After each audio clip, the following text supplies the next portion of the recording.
Dear Lord, alam ko andyan ka, nakatingin ngayon, at nakikita mo ang dinadaing ng puso ko.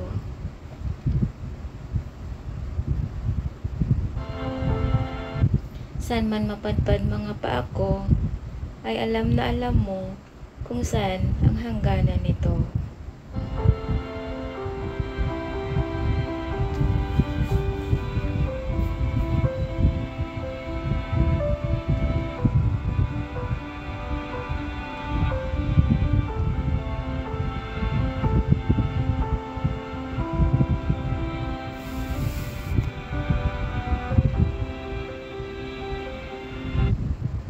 Nakatingin man sa malayo ang mga mata ko at tanaw mo din kung saan ito tutungo.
Alam mo kung ano ang mga nasa isipan ko, Lord.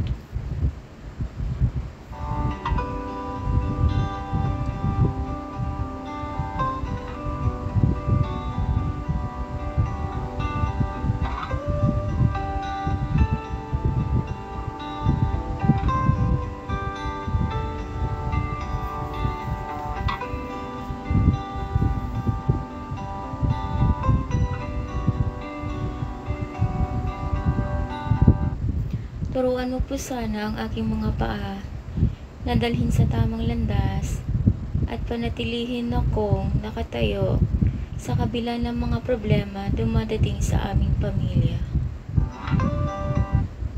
Bigyan po ninyo ako ng katatagan na malampasan ang bawat dumaan na problema. Mag-isa man na lumalaban sa pamilya, alam kong andyan ka na umaalalay. Lord, salamat sa mga pagsubok na binigay mo dahil alam kong sa ganitong paraan mo kami minamahal. Nanatili kami nakatayo sa tila puro bagyo na lang ang dumaan, pero dahil buo ang tiwala namin sa iyo,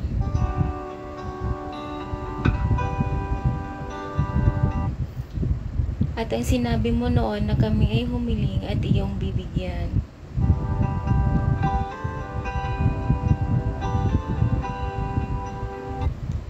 Di man nagara na dumating pero binibigay mo sa tamang panahon. Lagi mo po gabayan ang aming minamahal sa buhay. At marunong lumaban sa hamon ng buhay na walang susukuan. Panatilihin niyo po na hipuin ang mga puso at isip nila na may takot at paniniwala sa iyo. Sa mga nangyayaring sa mundo ngayon ay halos madami ng di magandang pangyayari.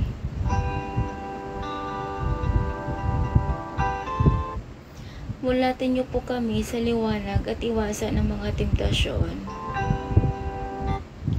Patawaran niyo din po kami sa aming mga kasalanan.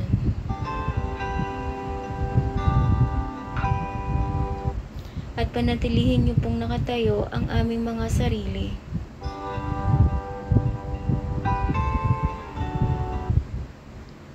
Para mas lalo pa namin tatagan na salubungin ang darating pang mga problema sa pamilya namin at sa sarili namin. Di man po kami perpekto, nagkakasala din kami. San man kami lumingon ay may mga makasalanang bagay sa paligid. Pilit naman namin iwasan at kusang andyan. Ilayo niyo po kami, Lord. Patatagin niyo lamang kami, Lord. Alam namin kapag kami ay nagtiwala sa iyo ay walang imposible.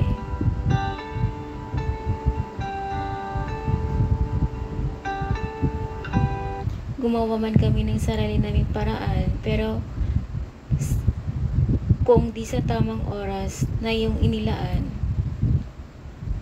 at ang iyong plano sa amin, ikaw at ikaw lamang